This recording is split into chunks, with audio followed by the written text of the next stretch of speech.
wéyandi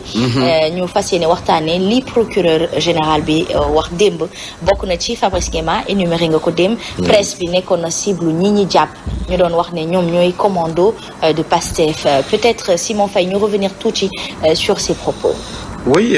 procureur général li ñu mën a wax ci li mu wax déjà bëri na en tout cas dégg nañ ko ñun ñëpp ko déggandoo et je pense que c'était une sortie très attendue en tout cas pour beaucoup de gens y compris moi-même parce que li xew d'habitude bu situation yi xewoon dañuy poser wu ay questions énormément de questions yoo xam ne finalement doo am réponse mais faut également préciser que le procureur est dans son rôle il explique peut-être où il donne des faits qui peuvent expliquer certaines situations ou certains faits comme des arrestations, pourquoi on a arrêté un tel, pourquoi on a entendu un tel, etc., etc. Peut-être que moom à son niveau mu mën a am suffisamment d'informations pour vraiment qu'il puisse jouer son rôle et le procureur il faut le rappeler, il est dans une position où il a un rôle, une mission souvent pas mission forcément mais un rôle boo xam ne moom il instruit à charge ou à décharge. Situation bu amee nii nag dëkk bi yëpp jaxasoo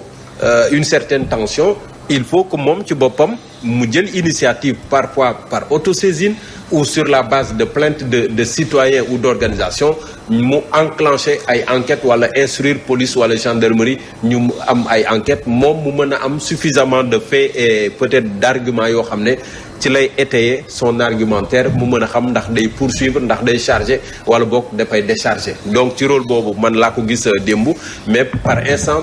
boo ko dégloo yenn saa da ngay xaw a tiit du moment que il se base sur des faits yoo xam ne moo am pour peut-être prolonger à travers les preuves ou li nga xam ne enquêteurs yi jot nañ ko génn wala ñi nga xam ne ñoom lañ ci déglu ñoom ñu wax ko mais sinon également tu te poses beaucoup de questions encore pourquoi il s'est intéressé à tel dossier et pas à un autre parce que ñenn ñi déjà on a vu quelques réactions pourquoi il a seulement parlé des gens de Pastef majoritairement et peut-être il n'a pas touché des gens du pouvoir yoo xam ne également il y a des faits yoo xam ne mën nañ leen ko imputer man nag li ma ci jaaxal mooy l'aspect où le groupe commando dont on parle avec des intentions d'activité subversive loolu moom buñ ci tolloo moom musiba la xawma nag ce qu'il en est réellement ñi ci topp ndax ñoom ñëpp la wala ñenn ñi la ñu jàpp bàyyi ñenn ñi qu'est-ce qu'on aura demain comme information déjà demain c'est tout de suite parce que tey déjà l'opposition regroupée autour de Yewwi Askan Wi ñu ngi ba léegi maintenir seeni intention de manifester rassembler et se manifester muy tey muy suba muy le 3 avril qu'est-ce que ça va donner on ne sait pas mais procureur daal nañ jàpp ne mi ngi woon ci rôle am peut-être rassurer na ñenn ñi mais pour man dafa gën a yokk sax inquiétude bi nga xam ne moom moo am. Très bien en tout cas Mamadou Fofana mu mel ni procureur général charge Pastef sans convaincre loolu la yéenekaay bi di la tribune daal di bind waaye nag ñu fàttali ni moom jotoon na bind laata lii yëpp di xew doon wax ne dafa am ñoo xamante dañ leen di fay bu fekkee opposition bi amal na ay marches ak ay manifestations ngir ñu saboter ngir ñu yàq pour rejoindre justement la question de Simon Pierre Faye ndax. Est-ce que waa Pastef rek ñoo am ay commando wala commando yi war nañ ko saytu fu ne. laaj la boo xam te ne ni bu am solo la parce que d'abord boo xoolee mbir yi lëm lay nuru mooy depuis un moment ay procureur ñoom ñooy génn di wax ci ay mbir yu ñuy imputer ci benn groupe wala association privée si vous voulez ci benn leader wala ay souteneur muy Serigne Bassirou Gueye génn na wax na fi Amady Diouf génn na wax na kii di Bakhoum aussi génn na wax te la ñu wax lépp ci mbirum daanaka wàllum ñii force spéciale ñii ay commando ñii leneen ak leneen ak leneen donc loolu tax na di nga ne mais qu'est-ce qui se passe lan moo xew le procureur général il est dans son rôle parce que la ko war moom mooy bu mbir amee moom la muy wër moom mooy infraction parce que c'est le représentant du ministère public mais ci kaw wër infraction boobu tamit ak sujet yi nga xam ne abordé na ko yëpp démb mais am na ci loo xam te ne ni yow sa bopp da nga ciy am inquiétude. lan moo xew te il faut ñu rappeler ne également képp ku ñu tudd ci mbirum dossier yi jëme ci yu mu wax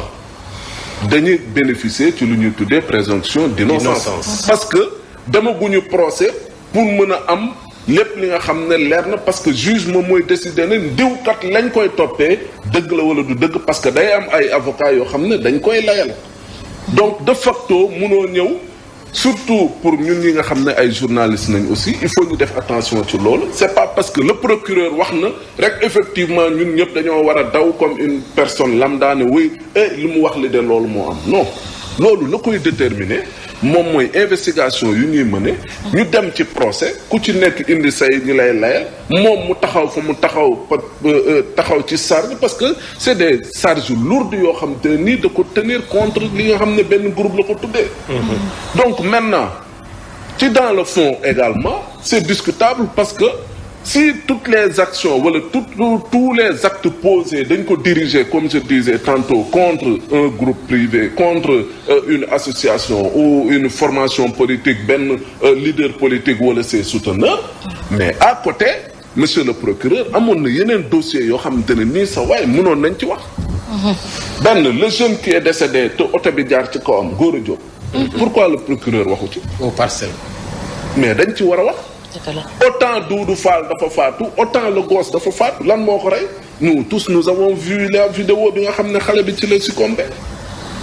ubbi wuñ ci enquête wala pas à notre connaissance parce que le procureur moom mi wax lépp lu jëm ci loolu waxu ko et loolu da ko waroon wax beneen bi mooy mais à côté am na yeneen dossier pourquoi l'histoire des 45 milliards on n'en parle pas Bougane Gueye Dany taxawul fii ne Mansour Faye pour ay détournement de deniers publics est-ce que lui le procureur il s'est autosaisi pour laaj ne oui li Bougane wax na ko Mansour Faye leeral wala Bougane ne indi li nga xam te ni mi ngi koy wax ci Mansour Faye. mais est-ce que loolu àdduna ci ñoom est-ce que am na plainte goo xamante ni Mansour defal na ko Bougane wala Bougane def ko Mansour. déedéet wàllum xaalisum réew mi ku ko yor. buñ ci tuumalee nit même bu fekkee ne nit ki nga xam te ne kii wax na ko kiiwuñu ko mais ñoom muy Cour des comptes wala ñeneen ñi nga xam te ne nii ñi ngi nekk fii nekk ay juridiction war nañ ci wax. très bien mais ak leneen les 14 manifestants yu faatu waaw ñoom kon faatu nañ on n'en parle pas. mais il faut ñu situer les responsabilités xam ñooñu parce que seen njaboot aussi autant ñi nga xam te nii ñi ngi leen a wéy dañ doon attenter à la vie d'une personne ak autant ñi nga xam ne dañ fi nekk ñu war leen a bàyyi xel mais ñi nga xam ne dañoo faatu aussi ñoom tamit dafa laaj ñu bàyyi leen xel. leeral kan moo leen faat ak ci yan anam nañ leen faat. parce que nag su boobaa yëf yi dafay am lu muy nuru xaayaar ku dégg séeréer munoo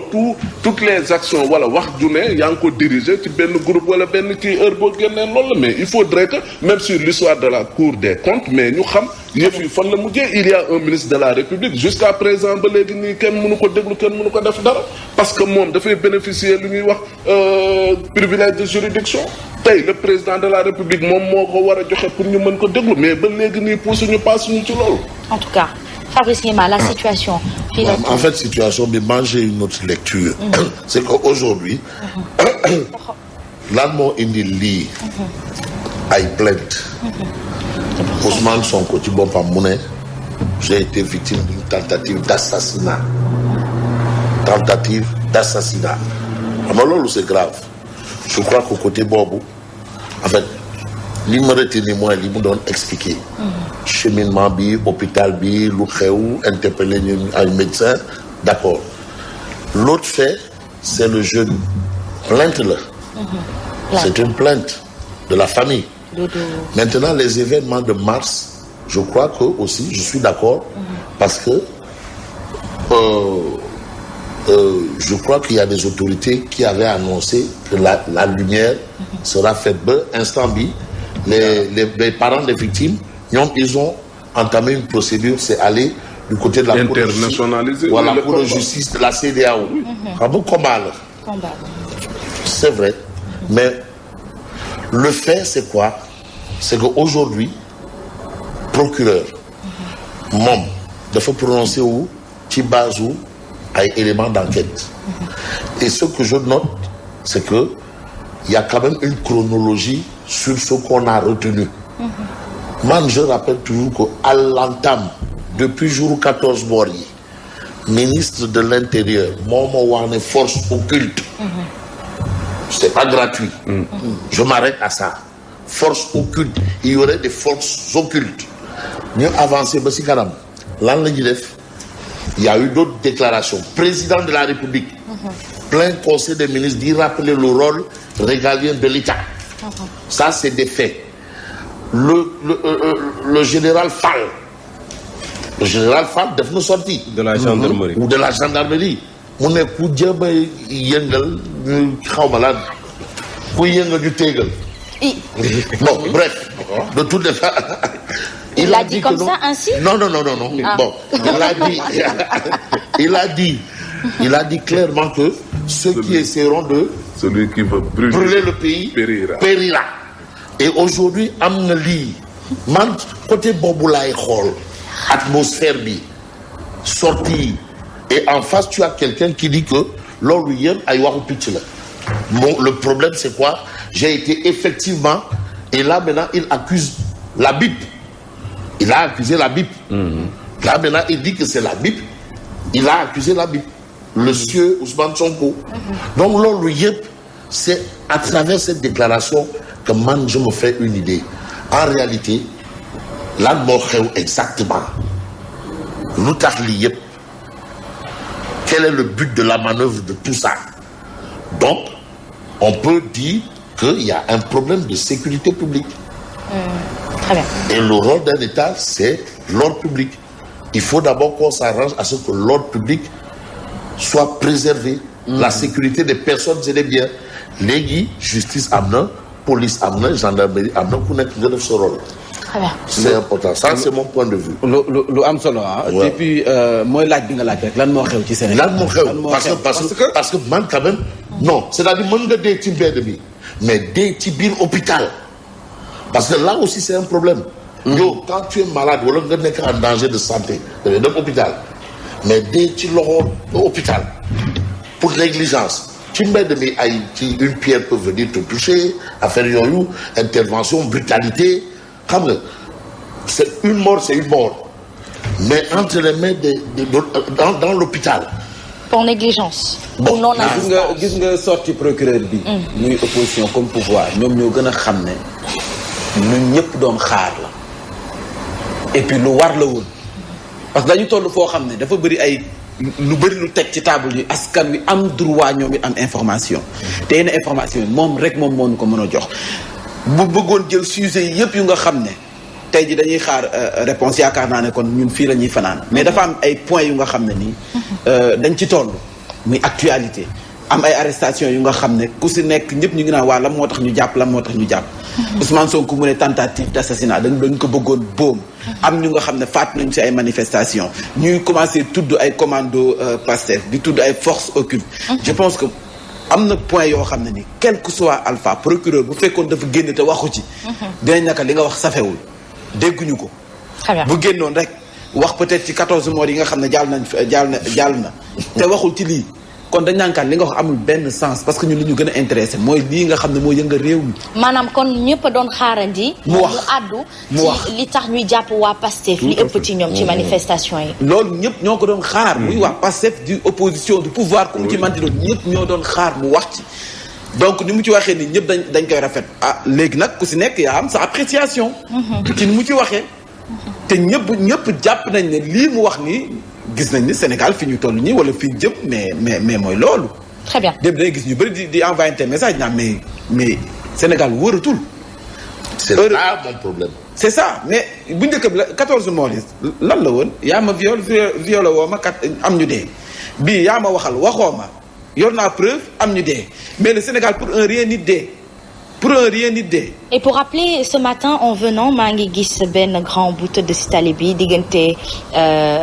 kër Cheikh Béthio Thioune ak rond-point ba suufu pont bi pour yegg si fii ku bàyyee ko Wakam Mamel am na ku ñu muuroon ci kaw tali bi on ne sait pas si c'est par accident ou il a été agressé. Donc oui, pour dire que l'insécurité est présente. dañ banaliser lu bari ba tey bu ñu desee si actualité bi laata ñu ñëw ci yéenekaay li ñu xëy fësal démb gis nañ rapport Amnesty ñu def dem génn seen rapport 2022 2023 ñu gis ne démocratie dafa dellu ginnaaw fii ci réewum Sénégal mais Fabrice quoi qu'on dise il y a des acquis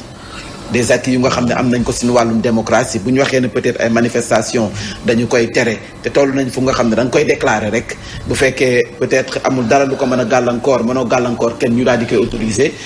bu ñu demee ba naan kon Sénégal démocratie dafa naxasaay loolu aussi jar nañu xoolaat ko. Fabrice. Ouais, absolument, mais xam nga moom démocratie noonu la en fait on a des démocraties en construction aussi. dañu ay démocratie parachevée ou achevée il faut mu am beaucoup d'éléments c'est vrai que bon mais mën nañu joxoñ ci situation à chaque fois opposition bu laajee marche ñu ne ko déet mais y a des manifestations pouvoir bu laajee marche ñu ne ko waaw bongo loolu aussi loolu aussi il faut ñu xoolal dem sa bopp bu ne ko noonu damaa bëgg a def sama manifestation ñu vendredi à 15h. ñu bàyyi ba vendredi à 14h59 minutes 59 secondes pour jox autorisation bi. alors loolu aussi quand même ça la dernière interdiction c'est celle de c'était pas une interdiction mais franchement autoriser une marche une manifestation. Vous avez reçu la demande une semaine avant. Vous avez tout le temps de dire oui ou non. léegi ngeen bàyyi ba le jour J à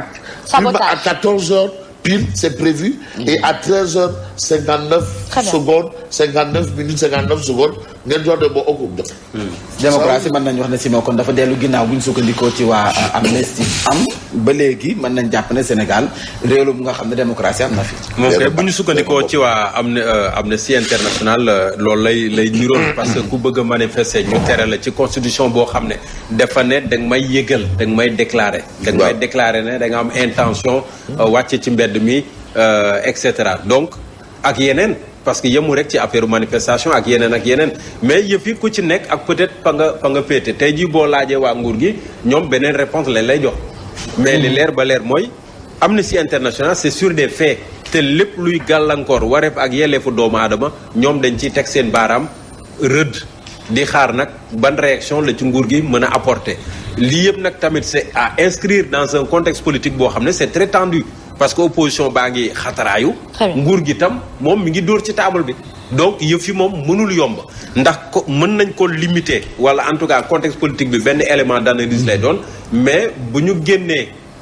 contexte bi est-ce que d'ordinaire c'est ça est-ce que looloo am bu fekkente ne dara xewul daray élection xewul est-ce que loolu également peut-être lu ñu war a mën a bàyyi xel la asma apparemment